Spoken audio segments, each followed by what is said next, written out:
Olá, eu sou o Cristóvão, nascido em Itaú de Minas, hoje com 46 anos. Diego, meu cara, como era nascer em 1979 em Itaú de Minas? Bom, vamos lá, na minha infância, eu sou o irmão mais velho, né? E Itaú de Minas era muito simples, a gente cresceu numa cidade simples e eu cresci num bairro muito gostoso de se morar, no Universitário, conhecido na minha infância como Filho de Oliveira. E ali era um bairro que tinha de tudo para uma criança se divertir sem tecnologia. Tinha o campinho de futebol, tinha os pés de goiabeira que a gente ia lá buscar nossas goiabinhas de vez em quando, tinha os meninos do fundo do bairro que a gente ia brincar de pique-esconde, flechinha no campinho. Então, assim, é uma memória muito gostosa daquele tempo. E ali a gente era um bairro muito familiar. O finado meu pai, o Toninho Carrapicho, ele era muito conhecido na cidade.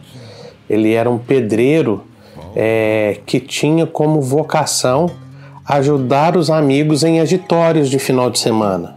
Então, durante a semana, o Carrapicho era pedreiro e nos fins de semana, meu pai ajudava um amigo ou outro ali numa laje, assentar uma porta, rebocar uma parede. E sempre no final tinha ali um pão com carne moída e uma tubaína. Cara, isso é uma memória de infância que eu tenho, que eu sempre acompanhava meu pai. E algo que a gente traz na lembrança da nossa infância era as folias de reis que a gente acompanhava. Meu pai era metido a cantador de folia de reis. Então meu pai tocava violão e cantava na folia de reis. E a gente sempre acompanhava meu pai nessa tradição ali. E então meu pai era sempre envolvido com todo mundo em Itaú. Então a gente transitava muito dentro da cidade. E aí a gente lembra, por exemplo, meus avós moravam ali na linha da máquina. E a gente via a máquina fazer o transporte de calcário de um lugar para o outro, e aquela sirene ela sempre alertava a gente do que a gente tinha medo. Por exemplo, olha, a máquina tá vindo, menino, não vai para a rua não. Era muito legal. E quando ficava na casa da avó, aquilo era um espetáculo, porque a máquina passava na porta da casa da avó e a gente ficava vendo aqueles vagões e a gente venerava os maquinistas da época, porque eles passavam tocando a sirene de esquina em esquina e aquilo era legal. Eu lembro assim que a gente colocava pedrinhas em cima do trilho para ver o pozinho depois que a máquina deixava.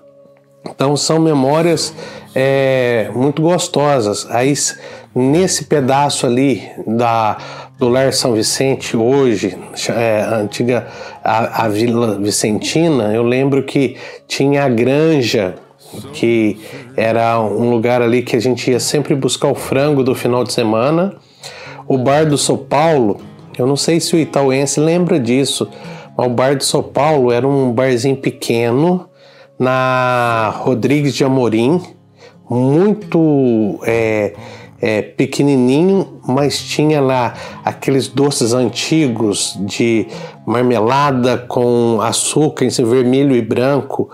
E eu conto hoje aqui uma história do meu pai. Meu pai gostava de uma branquinha e de uma pinguinha, e ele falava assim: vou te dar um doce, mas não conta pra sua mãe que eu tomei uma não. E aí ele ia no São Paulo, me dava um docinho daqueles branco, vermelho, e eu saía todo alegre, brincando ali na rua, porque tinha um monte de menino ali na rua, sabe? Uhum.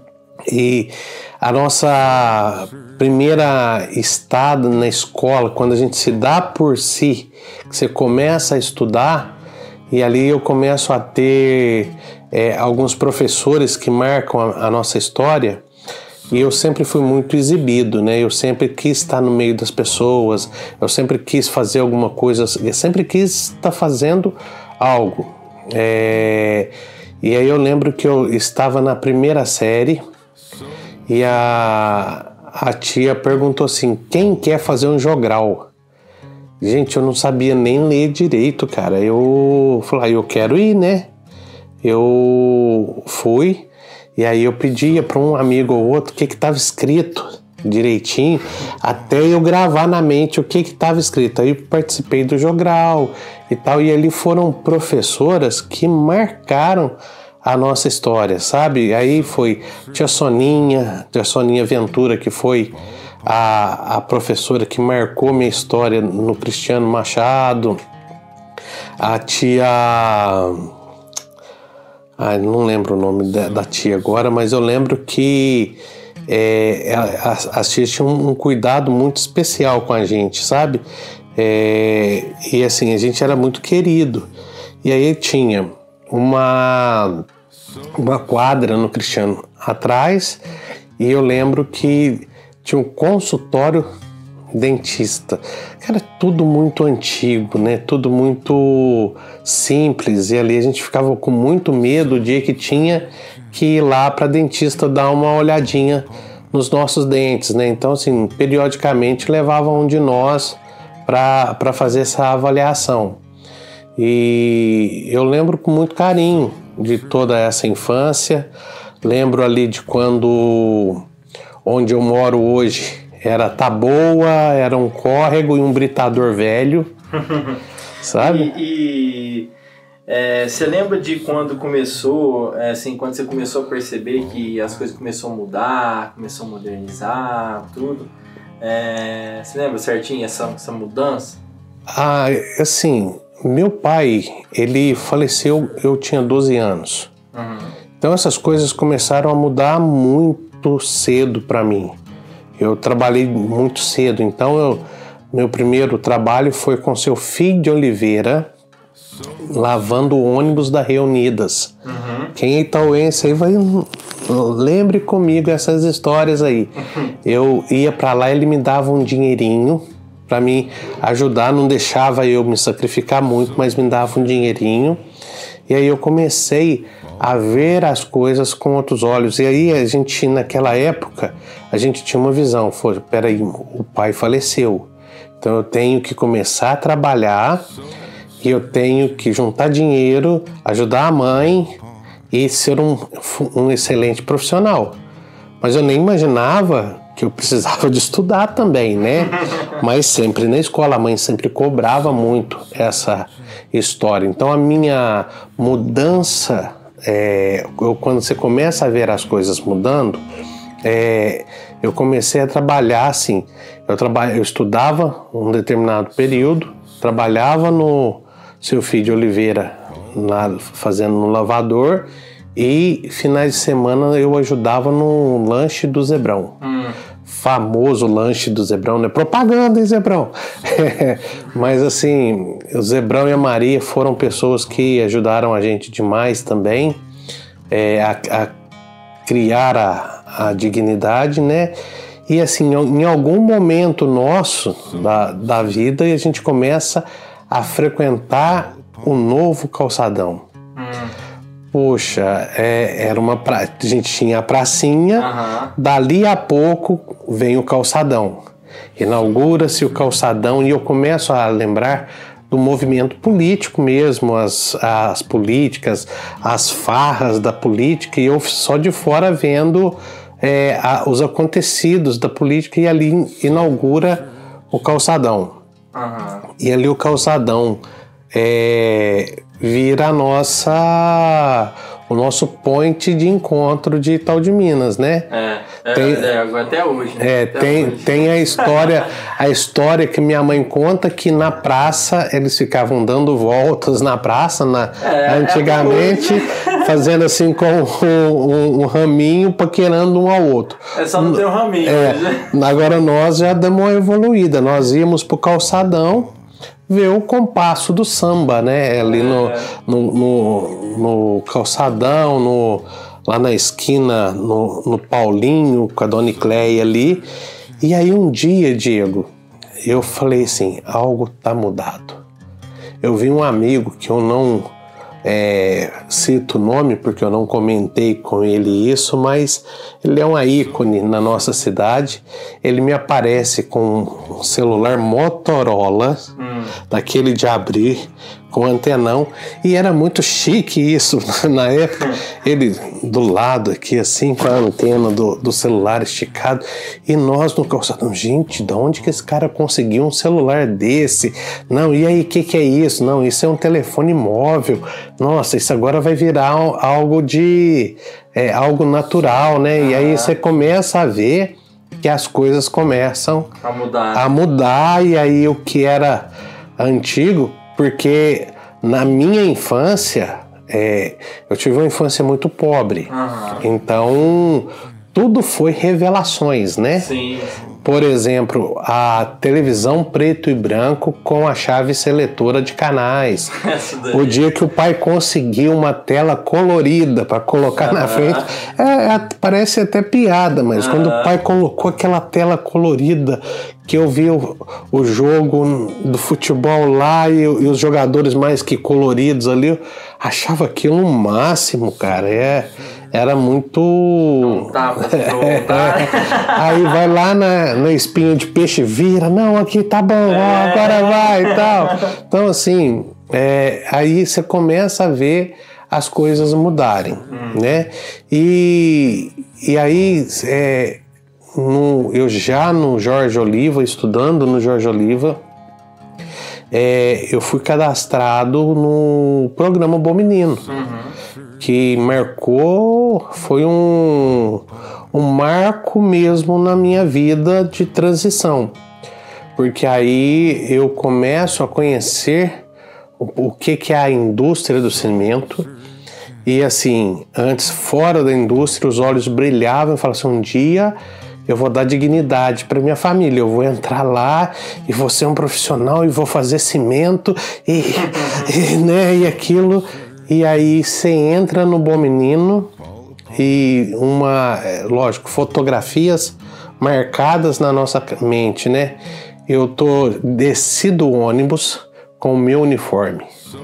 Aí eu pus a camisa do Bom Menino, pus o capacete, o abafador e o óculos e cheguei em casa mostrar para minha mãe que eu era um operário do cimento. Não era nem Votorantim no passado, era Cimento Portrait Itaú, né? Tá. E aí os olhos brilhavam e tinha aquele prazer de chegar a trocar o uniforme e sair ali perto dos vizinhos para mostrar que eu estava indo trabalhar na empresa. Então, assim, foram tempos de aprendizado, e aí foi tempo que eu aprendi muita coisa, foi tempo que a gente...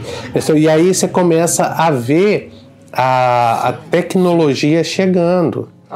Você começa a ver as coisas chegando, e aí você se depara lá com o ano 2000, né? Porque aí você tinha ali os 486, aqueles computadores que pra gente era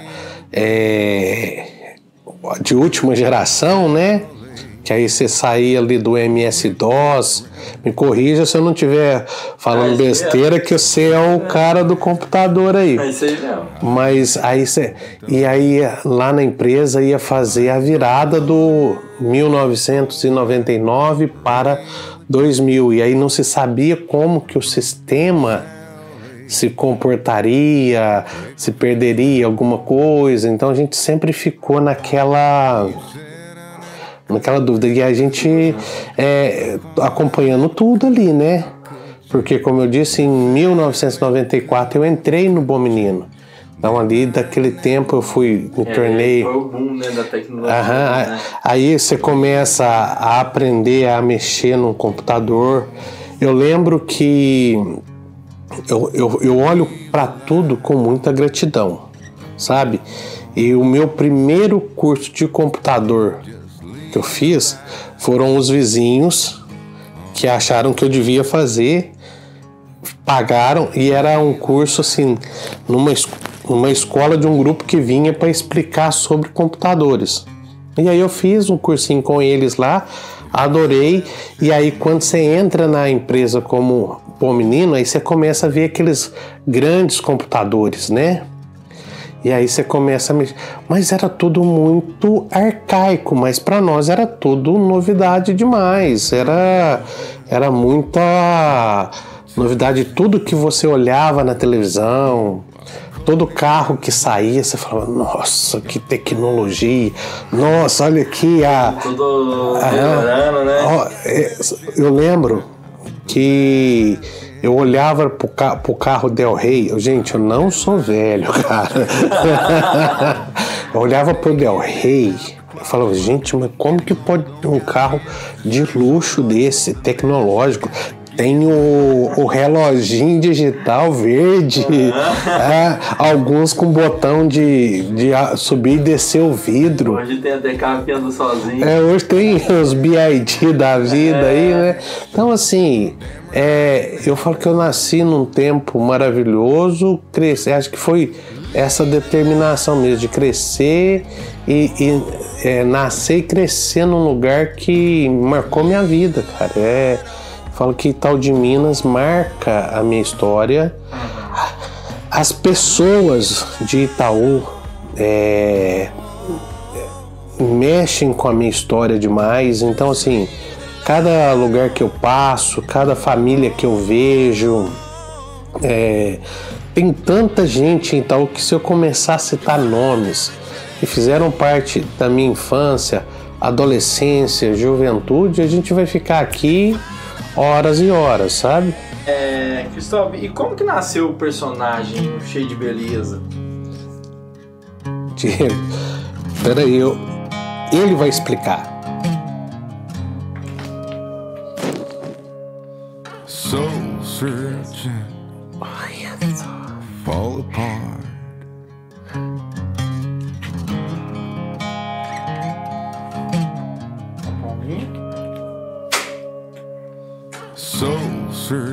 Então vamos lá. Tá saindo a voz aí, que eu não sei se ligou. Deixa eu ver. Se não. Oi, moço. É eu. Vamos lá. Isso. Oi, bom, moço. Bom. Como nasceu o personagem? Como nasceu Cheio de Beleza? Alô, som, é eu, pessoal, cheio de beleza aqui.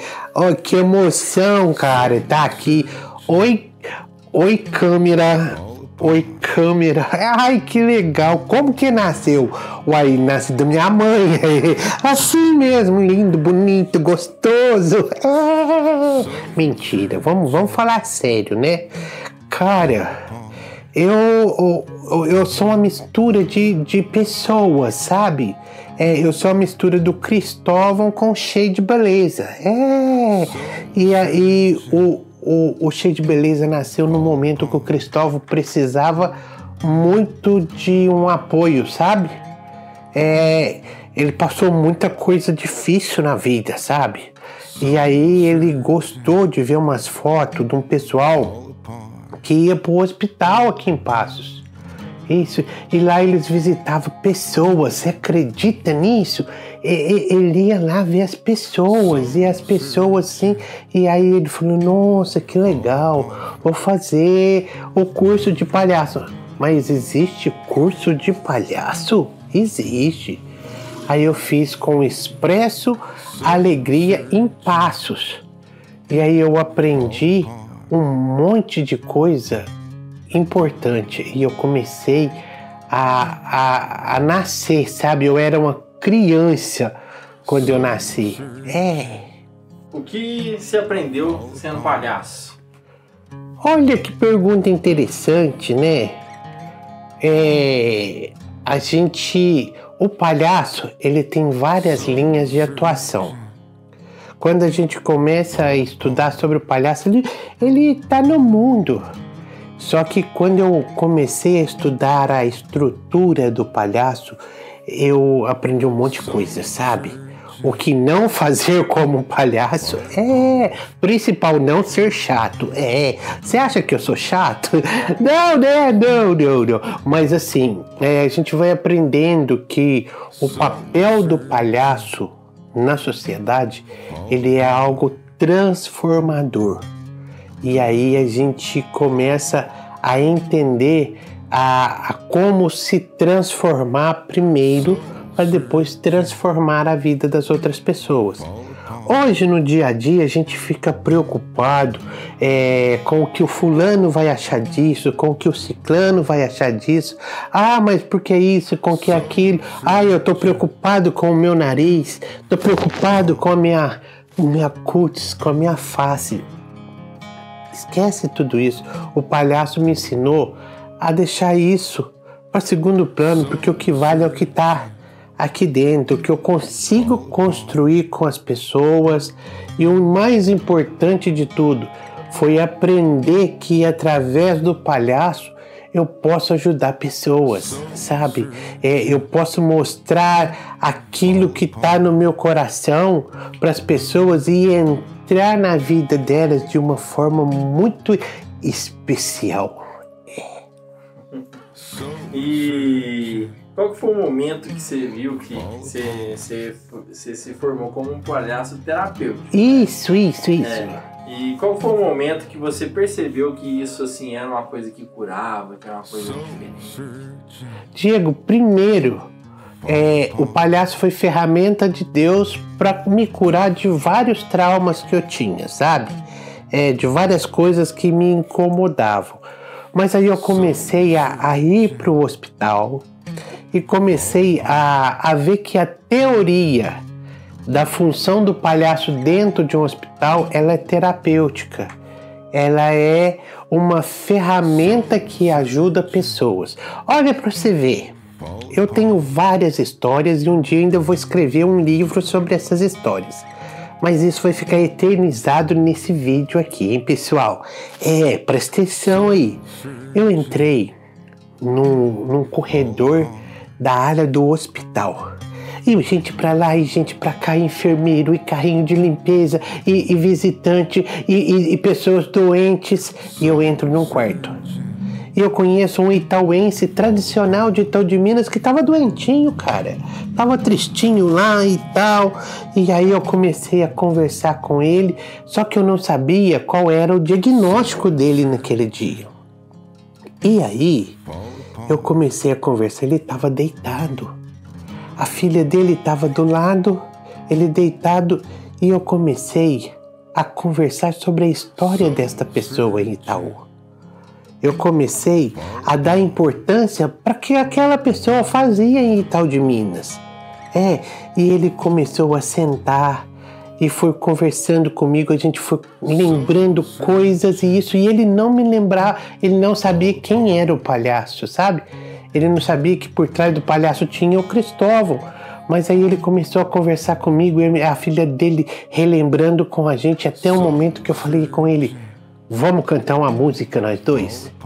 E assim, ele é uma pessoa que era muito alegre, cantador, dançador e tal. E aí ele cantou uma música comigo e eu fiz daquele momento no palhaço ali um momento mais importante para ele dentro daquele quarto, e ele começou a rir, e ele começou a lembrar, e ele quis cantar mais uma música, a filha se emocionou e eu saí do quarto como um relâmpago no finalzinho da brincadeira, porque estava todo mundo feliz. E eu saí muito eufórico, deixei tchau e deixei aquele momento todo feliz dentro do quarto.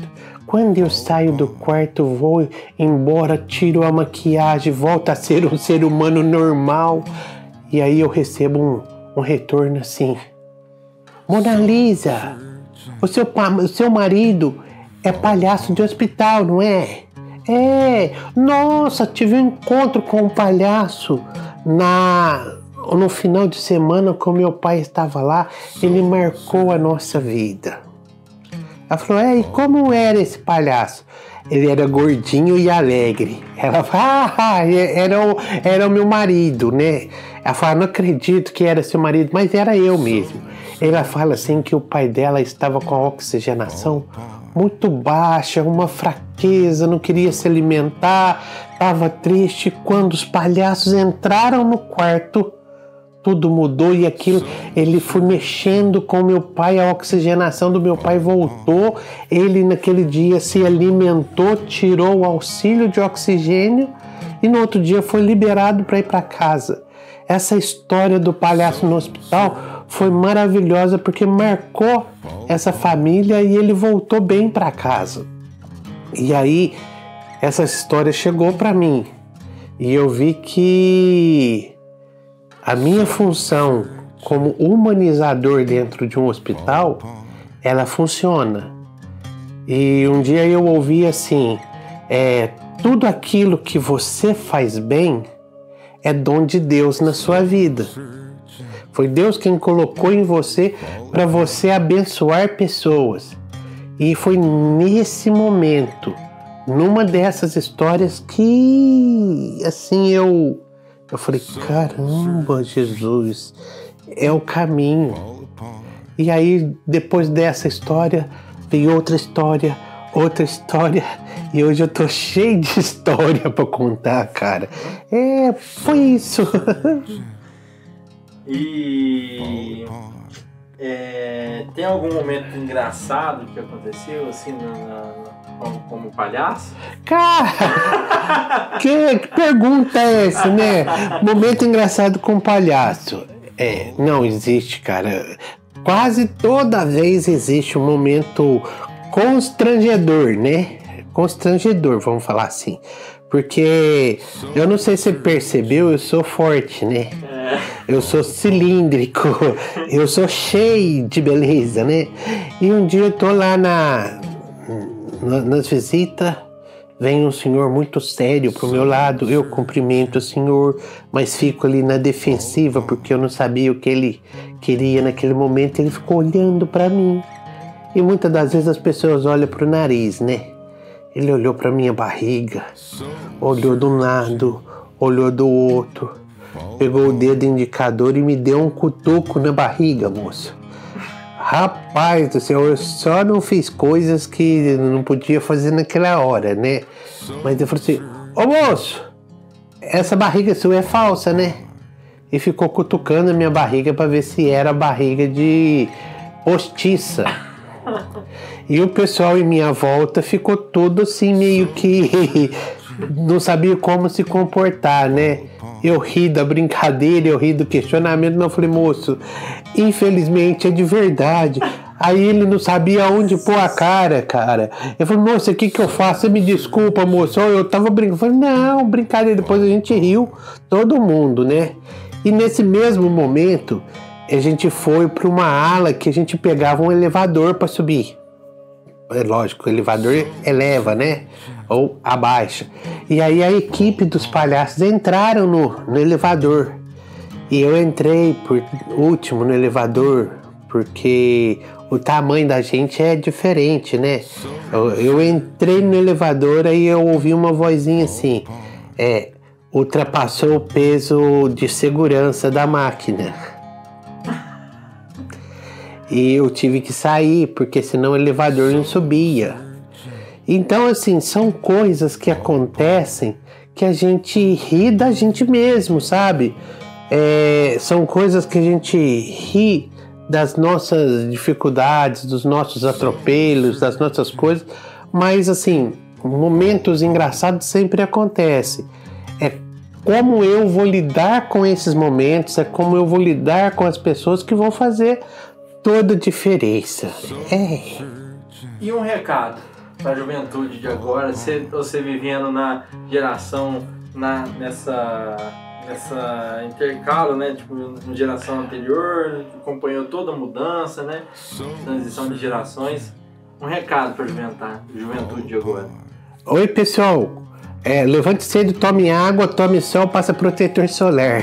Brincadeira. Ô, gente, uma coisa muito séria. Independente da sua condição, estude. Estude em qualquer área que você quiser prosperar na sua vida. Seja até na área do palhaço.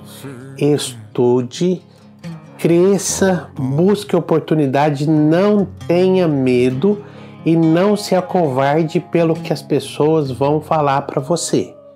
Tem um monte de gente torcendo pela sua desgraça. Mas eu tenho certeza que se você for forte e corajoso, confiar em Deus e ser animado para estudar e buscar seus objetivos, você vai chegar. Eu falo isso por mim. Hoje eu tenho 46 anos de idade e tem muita coisa pela frente para viver, mas não pare de estudar. Honre teus pais, seja responsável, fale oi para todo mundo. E se ame, tá?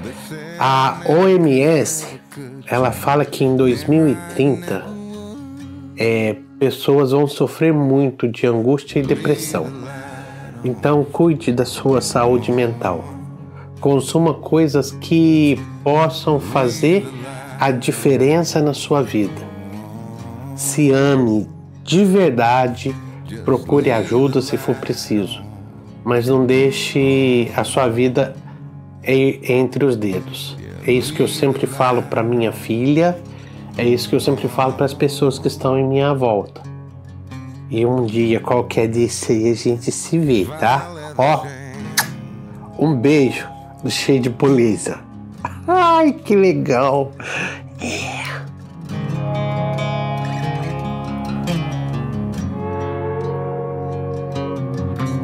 Dreaming of Nashville.